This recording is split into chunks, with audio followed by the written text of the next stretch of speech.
AC ya. AC itu ada indoor tadi ya. AC ya. Kita coba lihat AC. AC itu ada yang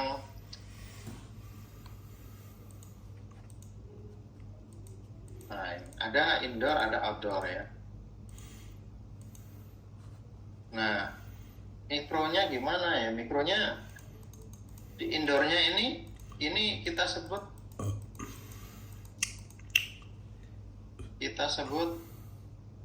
evaporator. Jadi kalau kita gambarkan bagian AC itu ada evaporator,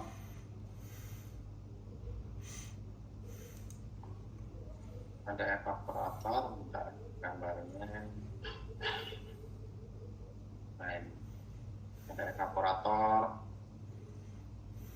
ada outdoornya, ada kondensor, ada expansion valve ya, ada expansion valve, ada katup ekspansi, ada kompresor. Tadi kompresor gambarnya, nah seperti ini ya. Nah, evaporator itu dia ngambil kalor dari lingkungan ya. Ini kemudian setelah itu dikompresi masuk ke kompresor, kemudian dari kompresor kalornya dibuang ke kondenser. Setelah itu dari kondenser kalau dibuang, tekanannya diturunkan di katup ekspansi ya. Ini evaporator.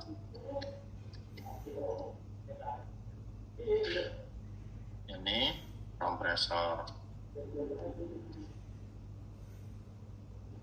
Ini kondenser. Ini expansion valve.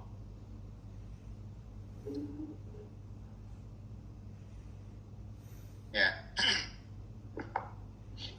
Nah, ini gimana kita tahu kinerjanya bagus enggaknya? Kita lihat ya di sini kondisinya seperti apa ya. Di sisi masuknya evaporator berapa suhu tekanannya, di sisi keluarnya berapa suhu tekanannya. Ketika kita tahu ya, ini misalkan 2, ini 3 gitu ya, maka kita kondisinya tahu P1 T1 berapa, energi spesifiknya berapa di 2 ini gitu ya.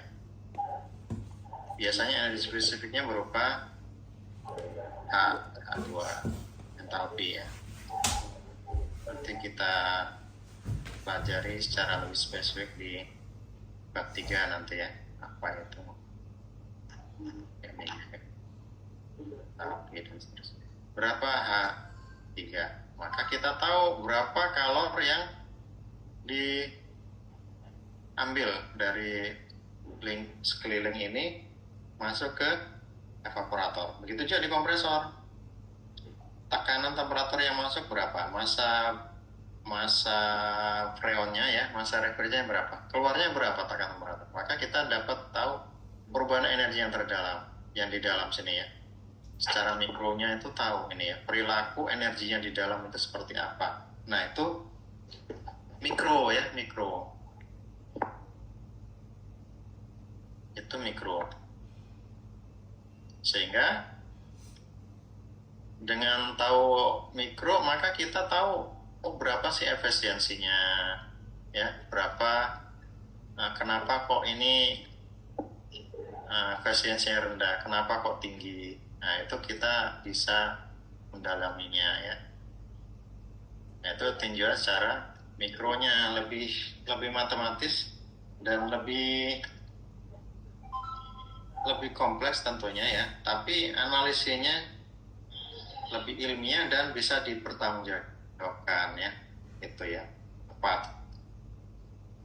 Nah itu mikroskopik ya, mikroskop. Selanjutnya, ya ini contohnya tadi mikroskopik. Kemudian sifat-sifat zat, sifat-sifat yang perlu kita ketahui di termodinamika. Sifat itu bahasa Inggrisnya apa? Properties ya, atau mungkin kalau di kita parameter-parameter ukur gitu ya. Nah, contohnya tekanan, temperatur. Ini sifat ya, sifat zat pada tekanan temperatur tertentu ya. Misalkan air itu dia pada fase cair itu ketika tekanan atmosfer misalkan ya, tekanan kamar, suhu kamar, tekanan atmosfer, maka fasenya fase cair ya. Tapi ketika dia fasenya tekanan atmosfer tapi suhunya di 100 derajat, dia fasenya dua fase, misalkan uap dan cair.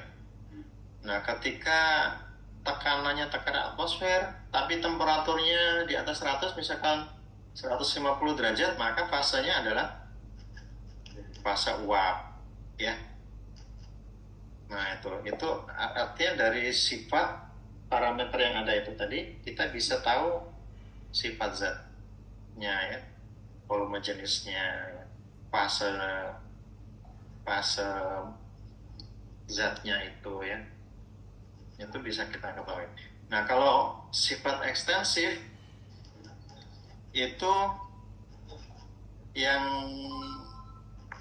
keluarnya ya, sifat yang keluarnya. Jadi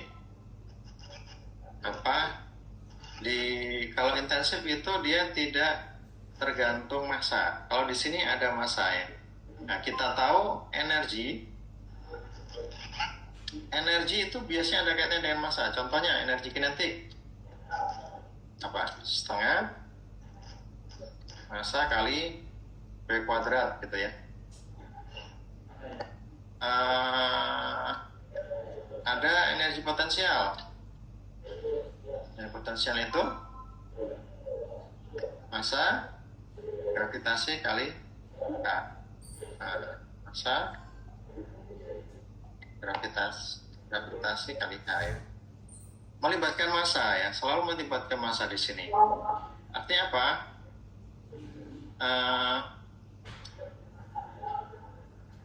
Massa ini ya berkaitan dengan energi ya, dengan energi ekstensif. Jadi ini dipengaruhi. Misalkan ketika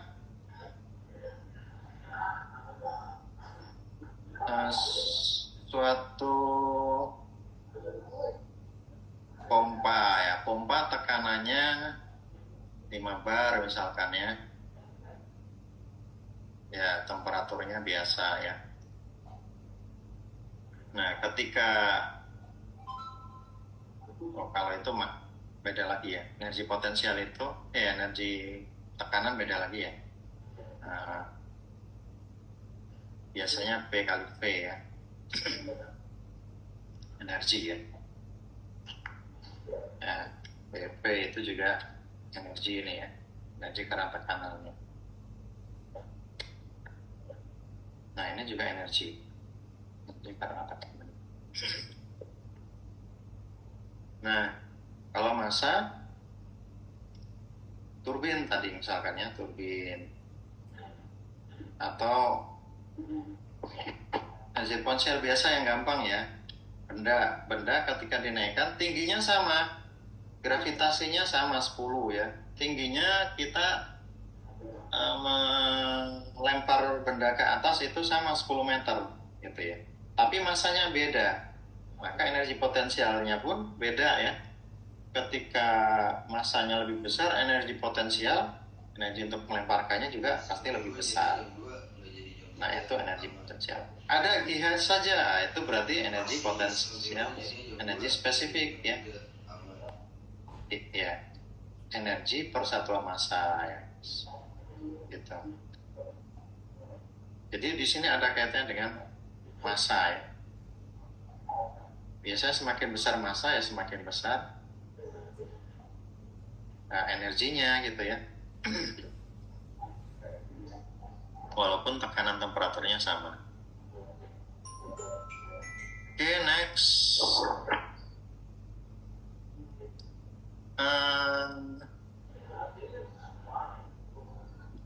Next, selanjutnya adalah nih istilah-istilah yang lain.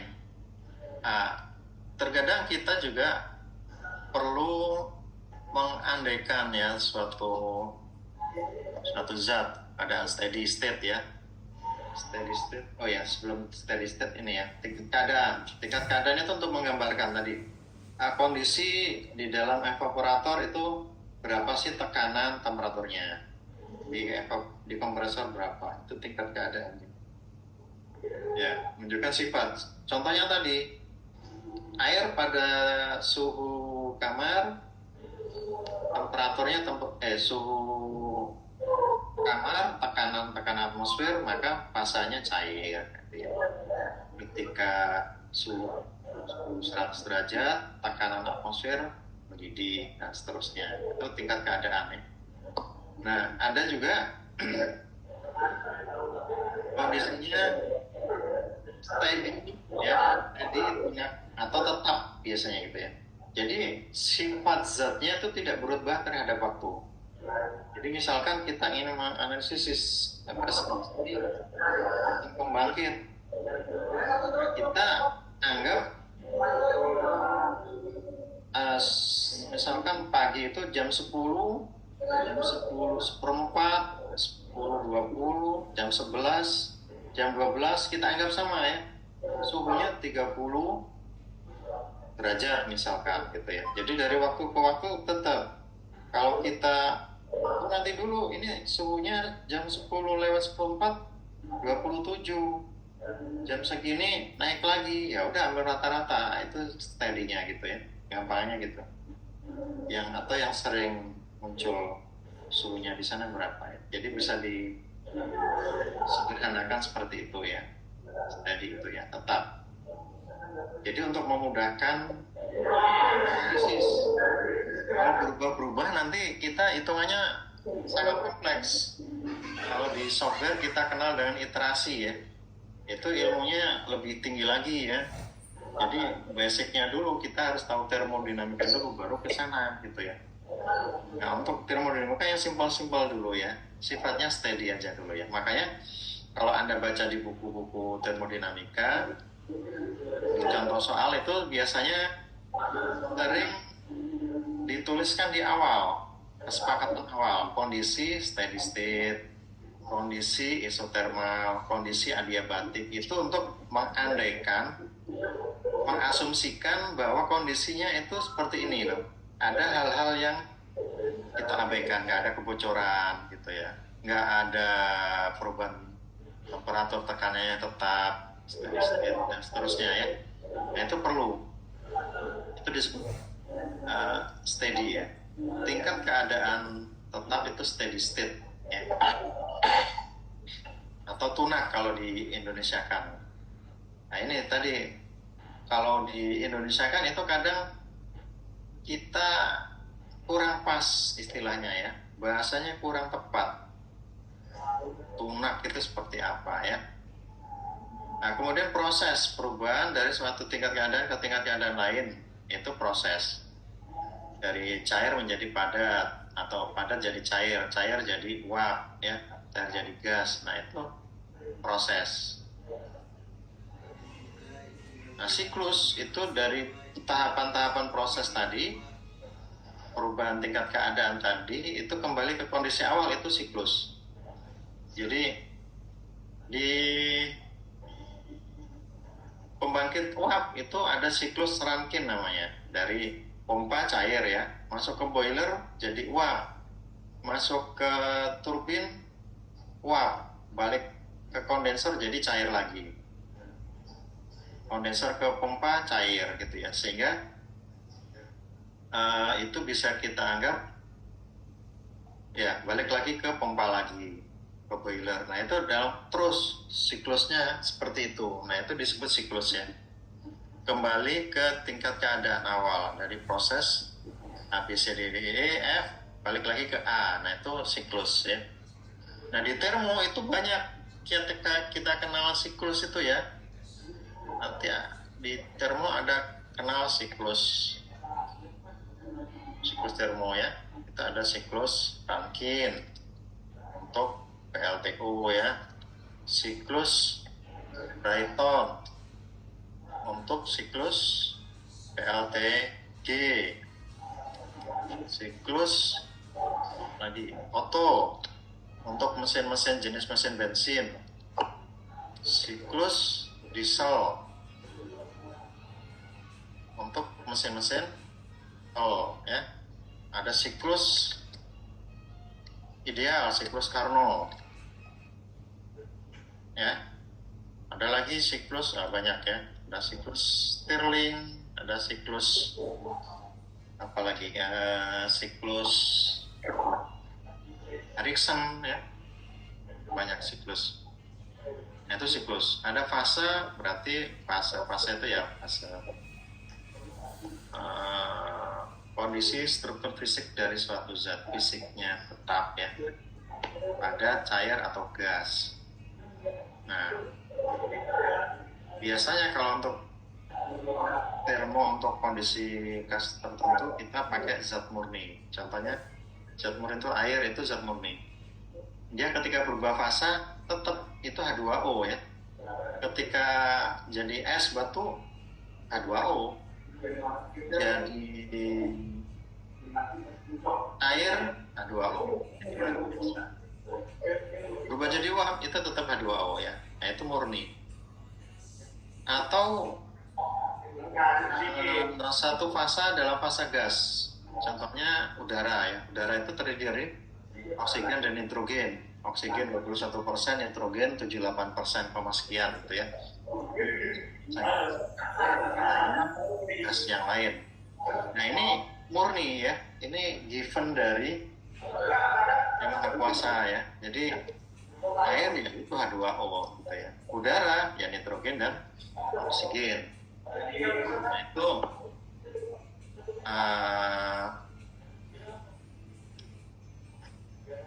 yang dimaksud dengan zat murni ya. Oke. Selanjutnya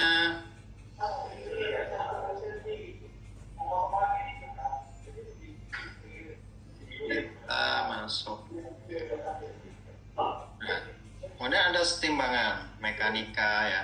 Contohnya apa? Contohnya timbangan ya. Terus timbangan mekanika. Kita kasih timbangan, kemudian ada buah ya. Naik turun sampai posisinya sama nih. Maka dia akan tetap setimbang ya.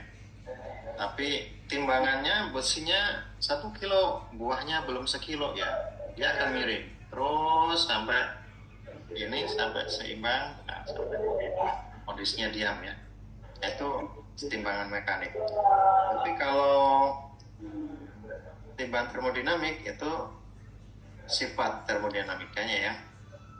Kuasi itu timbangan semu, perubahan relatif kecil ya. Jadi contohnya ketika kerja piston dari TMA ke TMB itu setiap titik perubahan itu kita sebut kesetimbangan kuasi. Jadi kita anggap, jadi kalau rumus kerja itu kan gini, kerja piston itu kan W itu kalau rumus biasa kan Fs ya, kalau beton itu kan B dV ya, dV ya, perubahan dV ini kan kalau kita belajar matematika ini diferensial ya, artinya perubahan kecil daripada piston itu semu ya, kuasi gitu ya.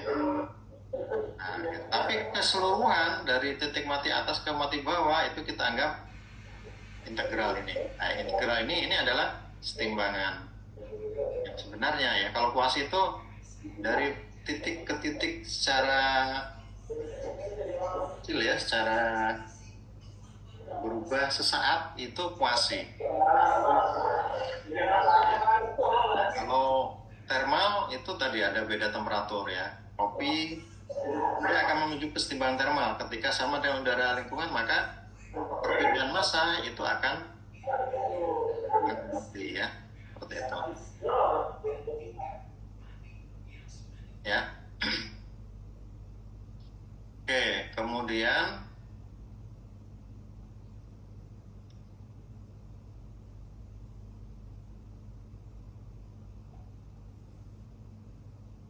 ya ini satuan yang biasa kita pakai.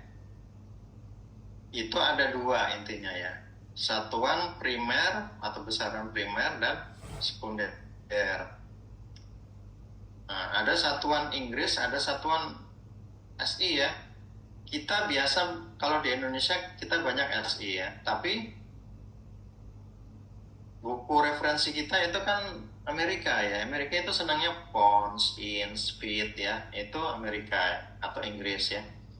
Itu pakai satu standar ini ya. Kalau kita 1 meter ya itu udah biasa. Tapi 1 feet bingung kita. 1 feet itu seperti apa? 1 inch itu seperti apa ya? Gitu. Tapi kalau mereka udah biasa ya. Oh 1 feet, nah itu sekian panjangnya. Karena mereka udah biasa pakai standar itu ya. Gitu. Nah kalau kita nggak biasa. Nah sehingga di materi ini kita dibiasakan untuk menggunakan dua satuan ini. Inggris atau SI.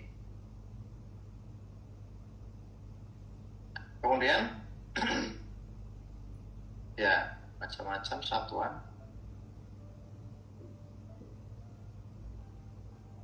Ya, kalau massa itu kilogram, kalau di SI pound mass ya, lbm. Kalau gaya Newton, kalau di sini di Inggris lbf atau pound force ya. Kalau tekanan 1 bar atau 1 Pascal ya. Kalau di Inggris PSA ya. Pound square in ya.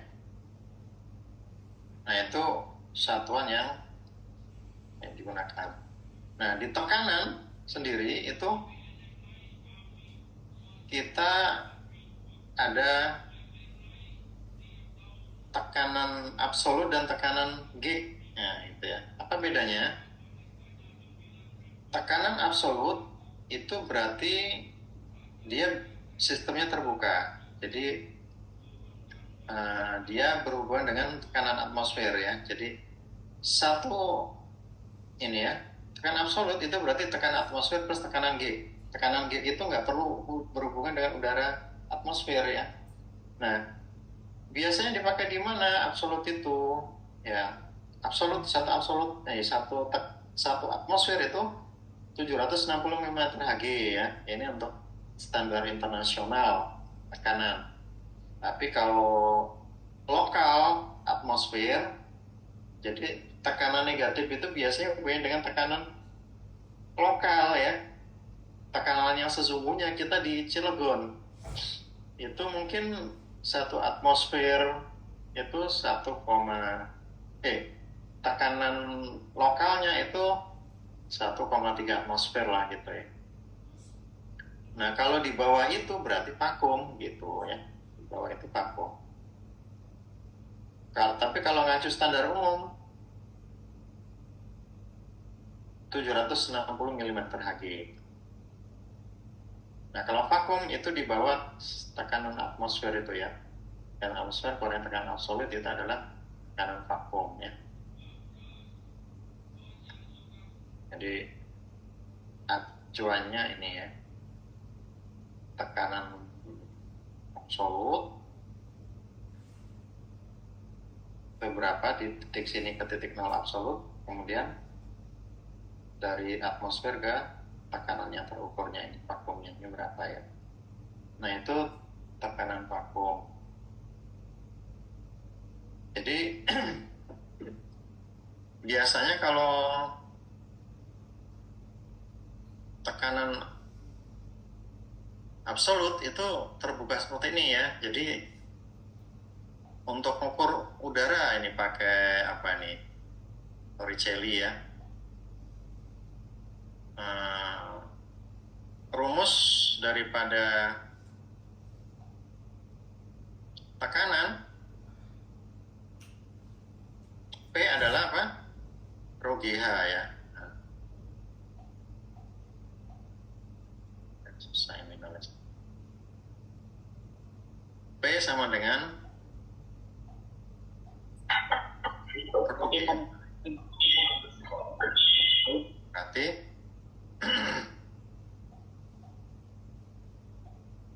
density kali gravitasi kali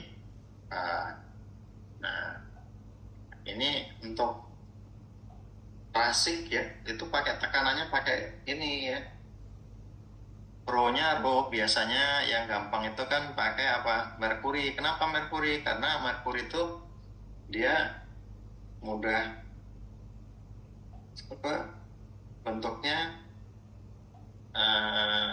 bening. Kalau kena kaca dia nggak nempel, sehingga parameternya terlihat. Kemudian perubahan sensitivitasnya tinggi, karena ketika perubahan temperatur dia akan berubah ya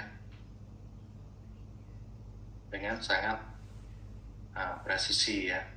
Jadi ketika kita tahu berapa H-nya nih pakai manometer misalkan ya, atau Bourdon tube, maka kita tahu berapa tekanan yang terjadi ya, karena Rho itu kan tetap gitu. Nah, di sini ini kan atmosfer ya, ini atmosfer. Jadi kontak terbuka dengan atmosfer, sehingga ini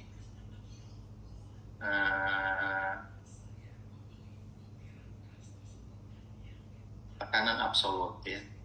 Selama terbuka seperti ini, berhubungan dengan udara atmosfer, ini biasanya kita pakai tekanan absolut ya. Tapi kalau seperti ini saja ya, tertutup ya, pressure gauge seperti ini kayak jarum, nah itu kanan gig ya, pressure gig ya. Nah, satuannya juga beda-beda ya. Oh ya, kalau absolut itu artinya apa? Artinya dia tidak ada nilai nol ya, karena tekanan negatif itu 700 mm Hg aja udah vakum misalkan ya. Kalau 0 mm Hg ya susah nyarinya ya, tekanan sangat rendah banget itu vakumnya ya. Itu. Nah, atmosfer itu kenapa kok ada ini? Kenapa kok ada bar ya? Nanti kalau Anda ini tekanan itu pakai satuan bar. Kenapa nggak pakai Pascal? Karena Pascal itu kecil sekali ya. 1 atmosfer saja itu ya, udara sekitar itu 1,013 kali 10 pangkat 5 Pascal. Nah, bayangkan kalau Anda pakai satuan Pascal ya, Newton per meter persegi kan Pascal ya. Oh, tekanannya ini Pak, ini kan 100.000 ya, berarti 101.325.000 Pascal. Nah, itu kan wah susah banget ya ininya ngapalnya. Bilang aja 1 atmosfer, nah ini lebih enak. Atau 10 pangkat 5 ini 1 bar gitu ya. Kalau udara lingkungan ya paling 1,0 sekian bar Pak, nah gitu kan lebih enak ya. 1,013 bar, nah itu lebih gampang ingatnya ya, daripada 100.000 Pascal. Nah itu ya 101.000 Pascal, itu kan agak susah ya gitu. Nah, di tekanan itu juga berlaku di temperatur, ada absolut ya. Nah, kalau temperatur absolut di temperatur itu Kelvin. Nah, kalau Anda lihat di sini notasinya, Kelvin itu tidak ada derajat ya. Kalau ini kan ada nih derajat Celcius. derajat Röntgen. Nah, perlu Anda perhatikan di sini, R ini kalau di fisika dulu apa? Reaumur ya. Nah, kalau di sini di termo kita sebutnya Röntgen nih, Röntgen. Ya, jadi absolut itu artinya mutlak kalau di matematika kan ya, disimbolkan dengan garis bar ya kiri kanan itu, artinya dia selalu positif. Kenapa? Karena suhu kalau di Celcius kan itu minus 273 derajat Celcius. Nah, itu Anda bayangkan itu benda yang seperti apa yang minus 273. Itu saya suhu seperti AC itu R22 paling berapa? 40. R29 paling 20 ya, minus 20 derajat Celcius. Kalau itu minus 40. Kalau yang helium itu minus 150 misalkan ya. Jadi kalau yang sampai 0 Kelvin ya, nah itu nggak mungkin ya, susah nyari material yang seperti apa ya, karena terendahnya itu minus 27 ya. Material-material gas itu dia nggak nyampe segitu untuk dia bisa berubah fase jadi cair ataupun padat. Ya mungkin itu ya yang bisa kita diskusikan siang ini. Ini mohon maaf ini digabung dengan kelas yang lain ya, karena memang jadwalnya ini saya dapatnya bentrok ya. Ya tapi karena online ya alhamdulillah masih bisa digabung ya. Ya sampai di sini mungkin ada yang ingin ditanyakan. Ya kalau nggak ada, mungkin ini ya. Nanti saya share materinya. Untuk yang mungkin nanti saya share handbook dan RPS dan ininya ya, materi pertemuan pertama.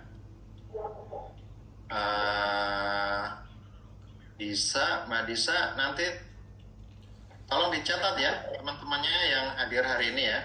Nanti rekapannya saya minta. Baik Pak. Ya baik. Kemudian untuk yang kelas yang lain, ini saya share di grup aja ya, jadi nggak usah saya panggil satu-satu. Untuk yang kelas D ya, kelas D. Silakan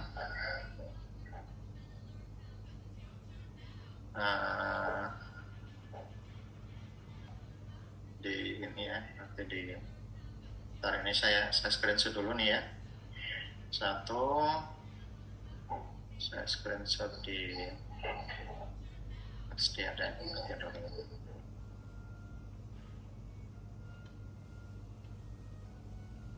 Silakan kameranya dinyalakan ya. Ini dua.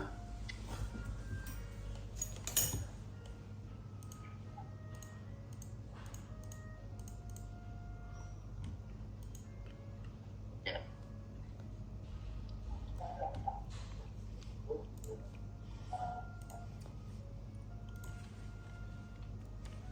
Oke, mana nih pengelola presentasi. Oke, demikian yang bisa saya sampaikan. Terima kasih atas perhatiannya. Selamat siang. Assalamualaikum warahmatullahi wabarakatuh. Waalaikumsalam warahmatullahi wabarakatuh. Ini jangan keluar dulu ya yang kelas D ya. Ini saya share dulu itunya ya, link passwordnya ya. Baik Pak. Saya kasih waktu 15 menit untuk absen. Baik Pak. Oke.